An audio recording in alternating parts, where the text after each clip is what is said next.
देखिए हर खबर यहीं पर, सब्सक्राइब कीजिए TV9 भारतवर्ष।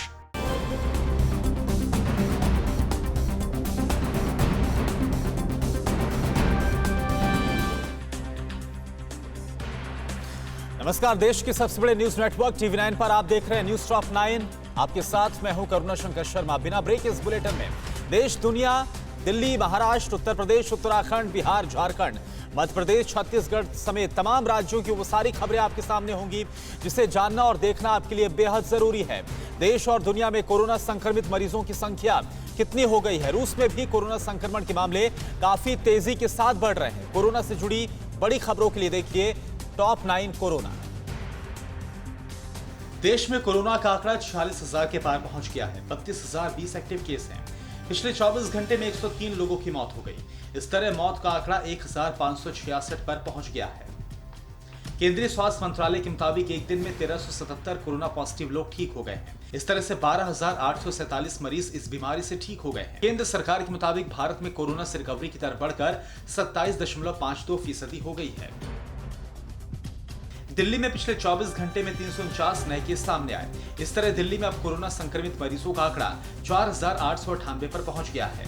3,403 केस एक्टिव हैं। राहत की बात यह है कि 1,431 मरीज इस बीमारी से ठीक हो चुके हैं। दिल्ली में कोरोना के बढ़ते संक्रमण को देखते हुए केंद्रीय स्वास्थ्य मंत्री डॉक्टर हर्षवर्धन ने राजधानी में सख्त कदम उठाए जाने की वकालत की। हर्षवर्धन ने कहा कि लॉकडाउन 3 के दौरान दिल्ली जैसी जगहों पर कम से कम छूट दी जानी चाहिए।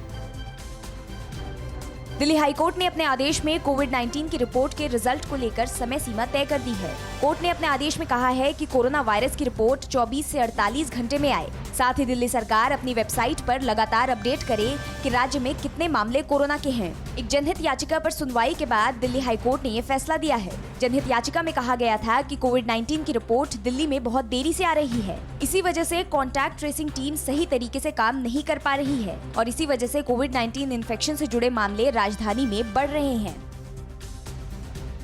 गुजरात में कोरोना संक्रमण के मामले तेजी से बढ़ते जा रहे हैं। गुजरात में 24 घंटे में 376 केस मिले हैं। इस तरह गुजरात में कोरोना संक्रमण के कुल 5,804 केस आए हैं। पिछले 24 घंटे में 29 लोगों की मौत हुई है। इस तरह गुजरात में अब मरने वालों का आंकड़ा 319 पहुंच गया है। अहमदाबाद में कोरोना के सबसे ज्यादा मरीज मिले हैं। यहाँ आंकड़ा 4,076 पहुंच गया है। 3,222 एक्टिव केस हैं, जबकि मरने वालों की संख्या 234 है। राजस्थान में एक दिन में 175 लोग संक्रमित मिले हैं। इसमें जोधपुर में सबसे ज्यादा 89 लोग पॉजिटिव मिले हैं। वहीं जयपुर में 29, चित्तौड़गढ़ में 23, पाली में 15, अजमेर में 4, धौलपुर और कोटा में 3-3, राजसमंद में 2, बीकानेर, नागौर, सीकर, झालावाड़, बाड़मेर, अलवर और उदयपुर में 1-1 संक्रमित मिला है। इसके बाद कुल संक्रमितों की संख्या 3,061 पहुँच गई है। वहीं जयपुर में 4 और जोधपुर में 2 मौत के मामले भी सामने आए हैं। इसके बाद संक्रमण से राज्य में कुल मृतकों की संख्या 77 पहुँच गई है। विदेशों में फंसे भारतीयों को सरकार वापस लाने की तैयारी में है। केंद्र सरकार ने विमान और नेवी के जहाजों के जरिए विदेशों से भारतीयों को निकालने की मंजूरी दे दी है। इसके लिए स्टैंडर्ड ऑपरेटिंग प्रोटोकॉल को तैयार किया गया है। भारत के हाई कमीशन और दूतावास लॉकडाउन की वजह से फंसे हुए भारतीयों की लिस्ट को तैयार कर रहे हैं। विदेशों में फंसे भारतीयों को 7 मई से कई चरणों में लाया जाएगा। संयुक्त अरब अमीरात से भारतीयों को 7 मई को वापस लाया जाएगा। इस सुविधा का लाभ उठाने के लिए यात्रियों को भुगतान करना होगा। कोरोना वायरस लॉकडाउन के दौरान बड़ी संख्या में भारतीय नागरिक विदेशों में फंसे हुए हैं। प्रवासी मजदूरों को घर भेजे जाने को लेकर गृह मंत्रालय ने नई गाइडलाइन जारी की है। केंद्रीय गृह सचिव ने सभी राज्यों के मुख्य सचिवों को पत्र लिखकर कहा है कि केवल उन्हीं मजदूरों को उनके गृह राज्य भेजा जाए जो लॉकडाउन की वजह से घर से तो निकले लेकिन रास्ते में फंस गए। जो मजदूर अपने घरों में रह रहे हैं उन्हें फिलहाल वहीं रहने दिया जाए, उन्हें उनके गृह राज्य न भेजा जाए। कोरोना वायरस की वजह से पूरी दुनिया में मौत का आंकड़ा 2,51,000 के पार पहुंच गया है, जबकि संक्रमित मरीजों की संख्या 36,41,000 के पार पहुंच गई है। दुनिया भर में 11,92,000 से ज्यादा लोग इलाज के बाद ठीक हो चुके हैं। रूस में कोरोना मरीजों की संख्या लगातार बढ़ रही है। रूस में संक्रमित मरीजों की संख्या 1,45,000 के पार पहुँच गई है। रूस में 1,300 से ज्यादा लोगों की मौत हो चुकी है। अमेरिका में कोरोना वायरस से मरने वालों की संख्या 69,000 के पार पहुंच गई है। हालांकि यहाँ मौत के आंकड़े में लगातार कमी आ रही है। पिछले 24 घंटे में यहाँ 1,100 से ज्यादा लोगों की मौत हो चुकी है। अब तक 12,11,000 से अधिक लोग संक्रमित हो चुके हैं, जबकि 9,55,000 से ज्यादा यहाँ एक्टिव केस हैं। अमेरिका के ज्यादातर राज्यों में कुछ पाबंदियों के साथ कामकाज शुरू कर दिया गया है। अमेरिकी राष्ट्रपति डोनाल्ड ट्रंप ने दावा किया है कि इस साल के अंत तक अमेरिका के पास कोरोना वायरस की वैक्सीन होगी।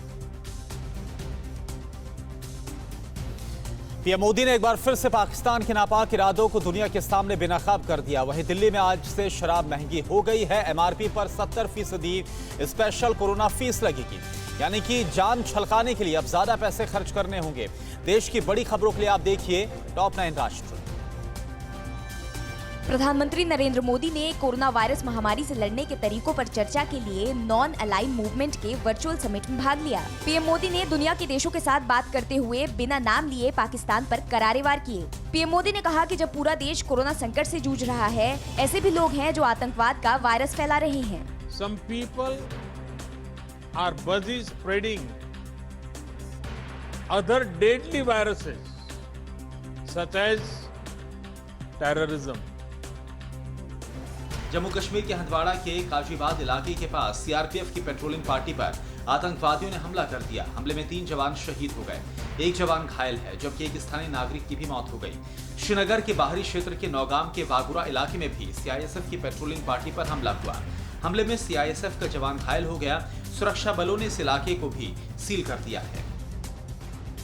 पाकिस्तान अपनी नापाक हरकतों से बाज नहीं आ रहा है। एलओसी पर लगातार सीज फायर का उल्लंघन कर रहा है। पहले नौशेरा सेक्टर में पाकिस्तानी सेना ने सीज फायर का उल्लंघन किया और फिर उसके बाद राजौरी के सुंदरबनी सेक्टर में फायरिंग की। भारतीय सेना ने पाकिस्तानी सेना को मुंहतोड़ जवाब दिया है। सेना प्रमुख जनरल एमएम नरवणे ने पाकिस्तान को चेतावनी दी। आतंकियों के जरिए घुसपैठ और सीज फायर का उल्लंघन का भारतीय सेना मुंहतोड़ जवाब देगी। उन्होंने कहा, पाकिस्तान को कोरोना से लड़ने में कोई दिलचस्पी नहीं है। पाकिस्तान न सिर्फ भारत में बल्कि अफगानिस्तान में भी आतंकियों की घुसपैठ करवा रहा है। पाकिस्तान कश्मीरियों का हितैषी होने का दावा करता है, लेकिन क्या कोई दोस्त अपने ही लोगों की हत्या करवाता है? दिल्ली में आज से शराब महंगी हो गई है। दिल्ली सरकार ने शराब पर स्पेशल कोरोना फीस लगाने का फैसला लेते हुए शराब के दामों में 70% टैक्स की बढ़ोतरी की है। इससे पहले हरियाणा सरकार ने भी शराब पर कोविड-19 सेस लगाया था। दरअसल सोमवार को राजधानी दिल्ली में शराब की दुकानें भी खोली गई थी, लेकिन इस दौरान सारे नियम कायदों को ताक पर रख दिया गया। दुकानों के बाहर लंबी लंबी कतारें देखने को मिली। कई इलाकों में तो भगदड़ भी मच गई। दिल्ली के एपीजे स्कूल की ओर से कई नियमों का उल्लंघन करने के मामले में दिल्ली सरकार ने बड़ा कदम उठाया है। स्कूल के शेख सराय और साकेत के 2 ब्रांचों को सील कर दिया गया है। स्कूल पर आरोप है कि ऑडिट के दौरान खातों में करोड़ों रुपए का सरप्लस दिखाने के बावजूद अवैध रूप से बढ़ी हुई फीस बच्चों के माता पिता से वसूली जा रही थी। स्कूल के खिलाफ कार्रवाई को लेकर आम आदमी पार्टी विधायक सौरभ भारद्वाज ने कई ट्वीट करते हुए मुख्यमंत्री अरविंद केजरीवाल और उप मुख्यमंत्री मनीष सिसोदिया की तारीफ की है। कांग्रेस सांसद राहुल गांधी कोरोना वायरस के कहर और इस वायरस की वजह से देश में लगे लॉकडाउन की वजह से हुए आर्थिक नुकसान को लेकर आज नोबेल पुरस्कार विजेता अभिजीत बनर्जी से बातचीत करेंगे। इससे पहले Rahul Gandhi reserve bank of India के पूर्व गवर्नर रघुराम राजन से भी बातचीत कर चुके हैं। कोरोना वायरस और लॉकडाउन को लेकर राहुल गांधी नरेंद्र मोदी सरकार पर लगातार हमलावर हैं और सरकार की नीतियों पर सवाल उठा रही हैं। ब्रिटेन के हाईकोर्ट में मुकदमा हारने के बाद भगोड़े कारोबारी विजय माल्या ने भारत प्रत्यर्पित किए जाने के आदेश के खिलाफ लंदन सुप्रीम कोर्ट में अपील की अर्जी दाखिल की है। उच्च न्यायालय में माल्या की अपील खारिज होने के बाद अब उनके पास ब्रिटेन के सर्वोच्च न्यायालय में अपील करने के लिए 14 दिन का समय था। ब्रिटेन में अदालती प्रक्रिया में भारत सरकार का पक्ष रही न्यायिक company UK crown prosecution services के मुताबिक अपील करने की छूट को लेकर आवेदन दायर किया जा चुका है। हमारे पास उनका जवाब दाखिल करने के लिए 14 मई तक का समय है। दिल्ली पुलिस की स्पेशल सेल ने एक कुख्यात गैंगस्टर गुलजार खान को गिरफ्तार किया है। गुलजार खान साल 2017 से फरार चल रहा था और उसके खिलाफ 1 लाख रुपए का इनाम भी था। गुलजार खान पर हत्या, डकैती, गैंगस्टर एक्ट सहित कई मामले दर्ज हैं। गुलजार को दिल्ली पुलिस 3 बार गिरफ्तार भी कर चुकी है। 3 बार ये जमानत लेकर फरार हो गया। गुलजार की गिरफ्तारी यूपी के सीतापुर से की गई। मुंबई के धारावी में कोरोना क्यों बना काल? महाराष्ट्र विधान परिषद के लिए सीएम ठाकरे के अलावा शिवसेना से दूसरे किस नेता के नाम पर मुहर लगी है? महाराष्ट्र की बड़ी खबरों के लिए आप देखिए न्यूज़ टॉप 9 महाराष्ट्र। सोमवार को महाराष्ट्र में कोरोना के 1567 नए मामले सामने आए। राज्य में पिछले 24 घंटे में कोरोना से 35 लोगों की मौत हुई है। सिर्फ दिल्ली में पिछले 24 घंटे में 510 मामले सामने आए हैं, जबकि 18 लोगों की मौत हुई है।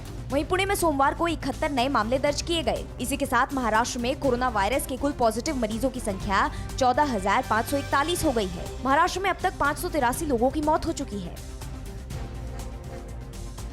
मुंबई के जे मार्ग पुलिस स्टेशन में तैनात 12 पुलिसकर्मी कोरोना पॉजिटिव पाए गए हैं, जिसके बाद 6 अधिकारियों और 40 पुलिसकर्मियों को क्वारंटाइन कर दिया गया है। इसके अलावा 55 साल से ज्यादा उम्र के 18 स्टाफ को छुट्टी पर भेज दिया गया है। वहीं सोमवार को ही पुणे में कोरोना से एक पुलिसकर्मी की मौत हो गई। यहाँ 60 जवानों को क्वारंटाइन कर दिया गया। मुंबई की झुग्गी बस्ती धारावी में कोरोना के मामले लगातार बढ़ रहे हैं। यहाँ सोमवार को कोरोना के करीब 42 मामले सामने आए, जिससे धारावी में संक्रमित लोगों का आंकड़ा कुल 632 हो गया, जबकि अब तक इस बस्ती में कुल 20 लोग अपनी जान गंवा चुके हैं। भिवंडी और ठाणे से 1200 से ज्यादा यात्रियों को लेकर स्पेशल ट्रेन जयपुर के लिए सोमवार रात 10 बजे रवाना हो गई। इस मौके पर एसपी, डीएसपी और रेलवे के अधिकारियों ने ताली बजाकर यात्रियों को शुभकामनाएं दी। लॉकडाउन में घर जाने का सुकून यात्रियों के चेहरे पर साफ नजर आ रहा था। आपको बता दें कि यात्रियों का डेटा कलेक्शन करने के बाद आधार कार्ड की जांच और फिर मेडिकल सर्टिफिकेट जांच के बाद ही सबको यात्रा करने की इजाजत दी गई। उधर मुंबई में फिटनेस सर्टिफिकेट लेने के लिए एक डॉक्टर के क्लिनिक के बाहर सोमवार सुबह 6 बजे से प्रवासी मजदूरों की लंबी लाइन लगी रही। ये वो लोग हैं जो यूपी, बिहार समेत देश के विभिन्न राज्यों से अपने घर जाने की जद्दोजहद में लगे हुए हैं। स्पेशल ट्रेन से यात्रा करने के लिए सरकार ने फिटनेस प्रमाण पत्र दिखाना जरूरी कर दिया है। दूसरी तरफ पुणे की प्रशासन ने मजदूरों को रोकने के लिए सोमवार से कंस्ट्रक्शन समेत अन्य कामकाज शुरू कर दिए हैं। डीएम ने कहा कि प्रवासी अस्पतालों और क्लिनिकों के आगे प्रमाण पत्र के लिए भीड़ लगा रहे हैं। यह खतरनाक है क्योंकि अस्पतालों में कोविड-19 के मरीज भी हैं। इसलिए निर्माण कार्य और बाकी औद्योगिक इकाइयों में काम शुरू हो गया है। कामगारों को पूरा वेतन दिलाया जाएगा और अगले 1 महीने तक मकान का किराया नहीं देने को कहा जाएगा।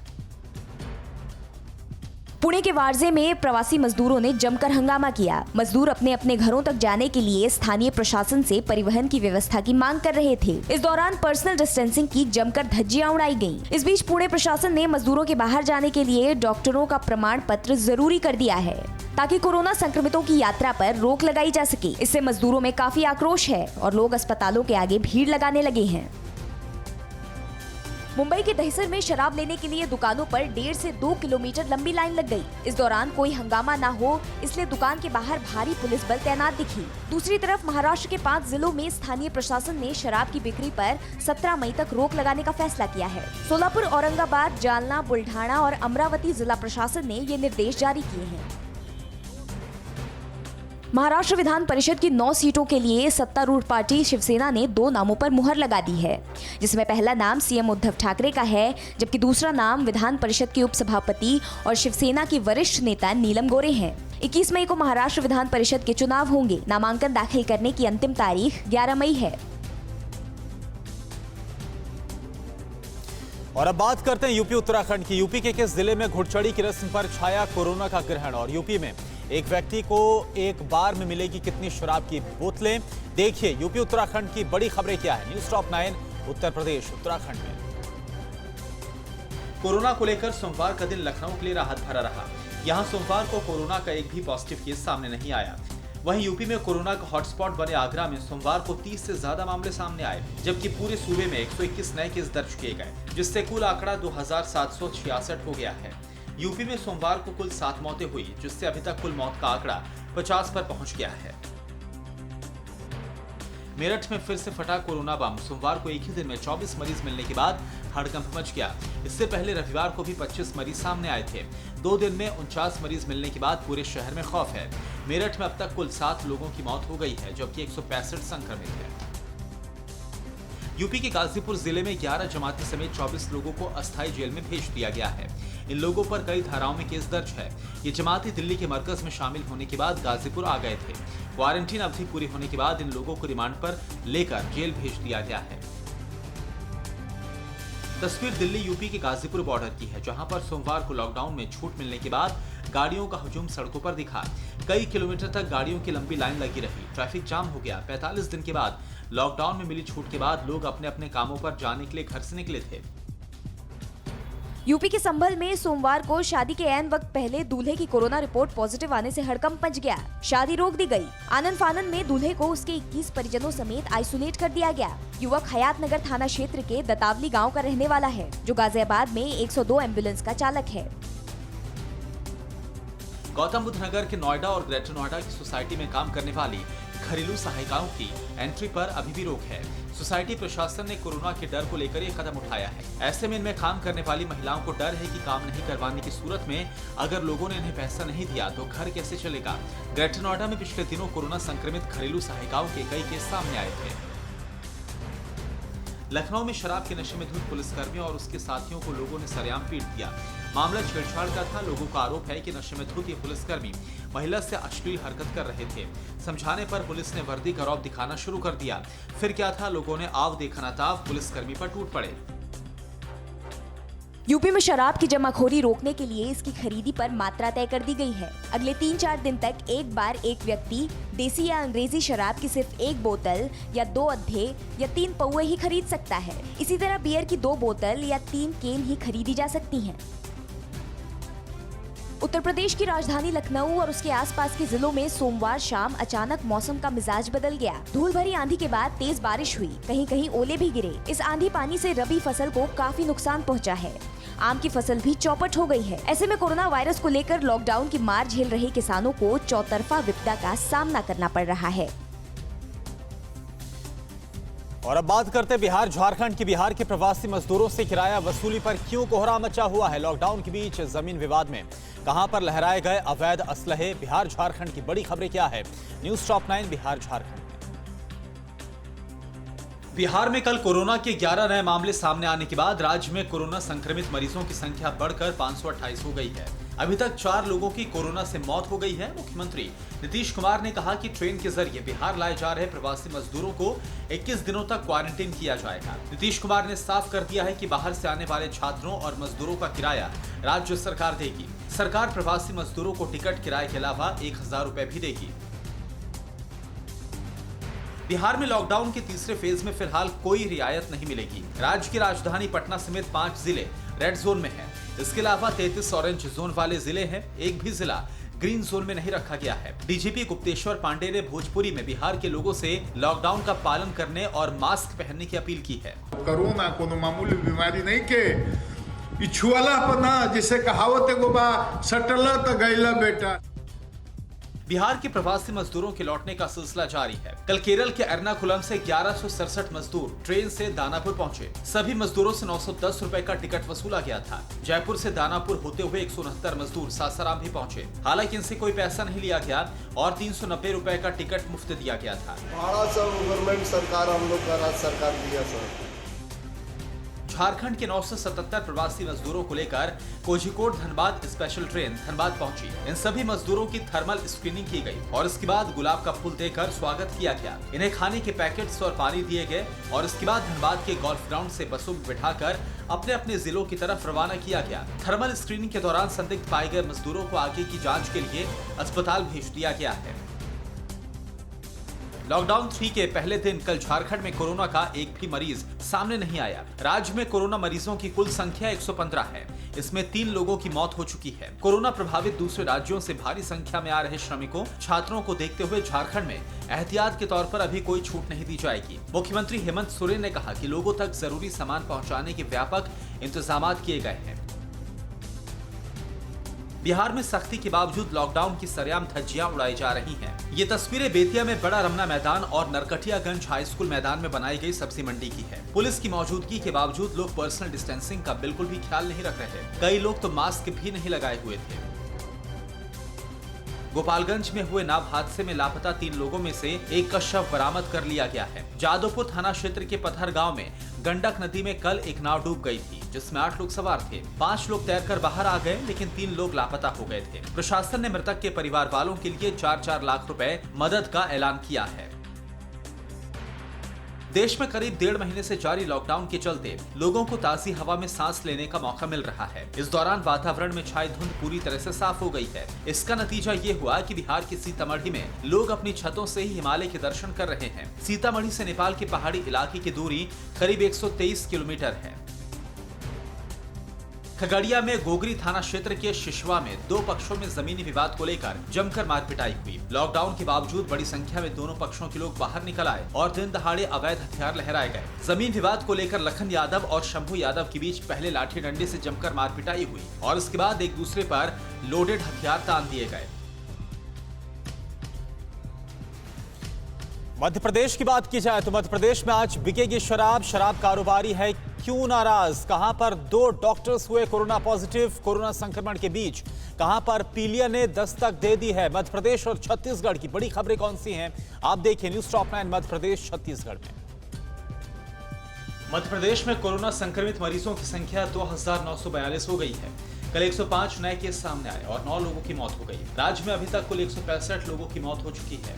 राजधानी भोपाल में कोरोना संक्रमित मरीजों की संख्या 563 है। वहीं इंदौर में 1611 और उज्जैन में 166 मरीज संक्रमित है। इस बीच इंदौर के कमिश्नर और उज्जैन के कलेक्टर का तबादला कर दिया गया है। लॉकडाउन 3 में मध्य प्रदेश के 52 में से 43 जिलों में शर्तों के साथ छूट दी गई है। रेड जोन के कंटेनमेंट एरिया के बाहर छूट का फैसला स्थानीय प्रशासन पर छोड़ा गया है। रेड जोन में जो 9 जिले हैं उनमें शराब गुटखा के शॉप बंद रहेंगी। मध्य प्रदेश में ऑरेंज जोन में 19 जिले हैं, जबकि ग्रीन जोन वाले 24 जिले। ग्रीन जोन में सभी दुकानें और फैक्ट्रियों को शर्तों के साथ खोलने की अनुमति है। वहीं हॉटस्पॉट क्षेत्र इंदौर में लॉकडाउन जारी रहेगा। मध्य प्रदेश में आज से शराब की दुकानें खोलने का निर्देश है। सरकार ने नई गाइडलाइन को जारी किया। भोपाल, इंदौर, उज्जैन में शराब बिक्री पर रोक है। ऑरेंज जोन में कंटेनमेंट क्षेत्र को छोड़कर सभी जगह शराब की दुकानें खुलेंगी। वहीं ज्यादातर शराब ठेकेदारों ने ऐलान किया है कि वो ग्रीन जोन में शराब की दुकानें नहीं खोलेंगे। उनका तर्क है कि महामारी के चलते सरकार के साथ लाइसेंस का जो अनुबंध है उसका आधार खत्म हो चुका है। साथ ही सुरक्षा का मुद्दा भी उठाया। छत्तीसगढ़ में कल से शराब की बिक्री शुरू हो गई है, लेकिन इस दौरान पर्सनल डिस्टेंसिंग की जमकर धज्जियां उड़ी। दुर्ग में धारा 144 लगी होने के बाद भी बड़ी संख्या में लोग घरों से निकले और दुकान खुलने के पहले ही दुकान के सामने जमा हो गए। राजधानी रायपुर, राजनांदगांव समेत सभी शहरों में कमोबेश ऐसे ही हालत दिखे। पूर्व मुख्यमंत्री डॉक्टर रमन सिंह ने शराब की दुकान खोलने को लेकर चिंता जाहिर की है। प्रवासी मजदूरों की घर वापसी पर ट्रेन और बस किराए को लेकर एमपी में सियासत काफी तेज हो गई है। 2 मई को नासिक से मजदूरों को भोपाल लाया गया था। इस दौरान इनसे प्रति टिकट 305 रुपए लिए गए थे। मामला तूल पकड़ने के बाद मुख्यमंत्री शिवराज सिंह चौहान ने मजदूरों का किराया वहन करने की घोषणा की थी। अब पूर्व मुख्यमंत्री कमलनाथ ने कहा है कि कांग्रेस अध्यक्ष सोनिया गांधी के ऐलान के मुताबिक मजदूरों का किराया कांग्रेस वहन करेगी। इंदौर में भले ही कोरोना की रफ्तार धीमी होने के दावे किए जा रहे हो, लेकिन प्रशासन और स्वास्थ्य विभाग की मुश्किलें कम होने का नाम नहीं ले रही। इंदौर के एक निजी अस्पताल के 2 डॉक्टर्स की कोरोना रिपोर्ट पॉजिटिव आई है, जिसके बाद उसको सील कर दिया गया। अस्पताल में भर्ती मरीजों को क्वारंटीन सेंटर भेज दिया गया है और डॉक्टरों के संपर्क में आए अन्य लोगों की तलाश की जा रही है। इंदौर में कोरोना संक्रमण के शिकार 98 लोग स्वस्थ होकर घर पहुंच गए हैं। इनके डिस्चार्ज होने की खुशी में अस्पताल के स्टाफ ने तालियां बजाकर खुशी मनाई। इसके साथ ही इंदौर में अब तक ठीक होकर घर पहुंचने वाले मरीजों की कुल संख्या 460 हो गई है। यानी कुल पॉजिटिव 1611 मरीजों में करीब 29% मरीज अब तक ठीक हो चुके हैं। मंडला के लोग कोरोना महामारी को खुलेआम न्योता दे रहे हैं। ग्रीन जोन मंडला में लॉकडाउन 3 के दौरान जिला प्रशासन ने लोगों को राहत पहुंचाने के लिए सशर्त छूट दी है, लेकिन मौका मिलते ही लोग सड़कों पर नजर आए।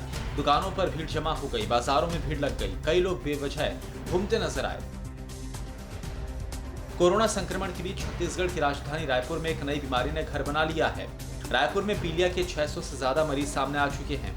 कुछ लोगों की मौत भी हुई है। इस खतरे से निपटने के लिए सरकार ने स्वास्थ्य शिविरों का आयोजन करके गंभीर मरीजों को अस्पताल भेजने का काम शुरू कर दिया है।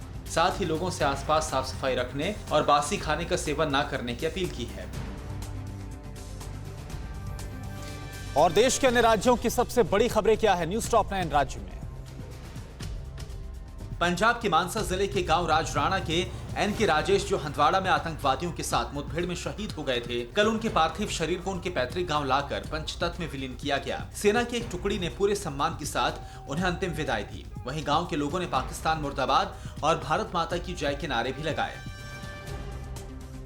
अंबाला में एक साथ 20 कोरोना पॉजिटिव मामले सामने आने के बाद प्रशासन और स्वास्थ्य विभाग में हड़कंप मचा हुआ है। जानकारी के मुताबिक अंबाला छावनी के ये सारे 20 लोग डॉक्टर्स के क्वार्टर का निर्माण करने वाले मजदूर हैं। रिपोर्ट आने के बाद इलाके को कंटेनमेंट जोन बनाने की प्रक्रिया शुरू कर दी गई है। अंबाला की सीएमओ ने बताया कि ये लोग निरंतर शहर में लंगर खाने जाते थे और कई लोगों के संपर्क में आए थे, जिनकी ट्रैकिंग अब शुरू कर दी गई है।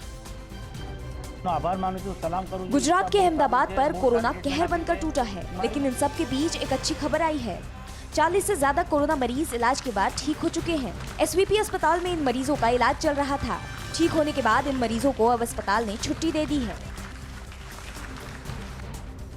कर्नाटक के बेंगलुरु में प्रवासी मजदूरों ने घर वापसी को लेकर जमकर हंगामा किया। विरोध प्रदर्शन करते हुए लोगों ने BIEC सेंटर के पास की एक रोड को जाम कर दिया। उग्र भीड़ के हमले में एक पुलिस वाला भी घायल हो गया। किसी तरह से पुलिस ने मजदूरों को समझा बुझाकर मामले पर काबू पाया। आंध्र प्रदेश के कर्नूल में 45 दिनों से फंसे तेलंगाना के 612 छात्रों को वापस लाया गया। इसके लिए 21 बसों की व्यवस्था की गई थी। ये सभी लॉकडाउन की घोषणा से पहले नंदयाल में एक कोचिंग सेंटर में पढ़ाई कर रहे थे। तेलंगाना पहुंचने के बाद सभी छात्रों को क्वारंटाइन में रखा गया है। पूरे देश में कल से शराब बिक्री में मिली छूट की वजह से कई शहरों में शराब की दुकान के बाहर भारी भीड़ देखने को मिली। कोलकाता में सुबह से लोग दुकानों के बाहर लंबी कतार लगाकर खड़े नजर आए। पर्सनल डिस्टेंसिंग में कोई कोताही ना हो, इसके लिए सड़कों पर चौक से रेखा बनाकर लोगों को वहां पर खड़ा किया गया। आपको बता दें कि लॉकडाउन की वजह से पिछले 1.5 महीने से शराब की बिक्री बंद थी। कोरोना संकट के बीच एक और सिर दर्द असम सरकार की ओर अपने कदम बढ़ा रहा है। राज्य में फैले अफ्रीकी स्वाइन फ्लू फीवर की वजह से लगभग 2600 सुअर मर गए हैं, जिसकी वजह से पिगरी सेक्टर को काफी भारी नुकसान का सामना करना पड़ रहा है। असम के मुख्यमंत्री सर्बानंद सोनोवाल ने कहा कि जानवरों का सैंपल लेकर भोपाल जांच के लिए भेजा गया है। उन्होंने किसानों और पिगरी मालिकों को इससे सुरक्षित रहने की सलाह दी है।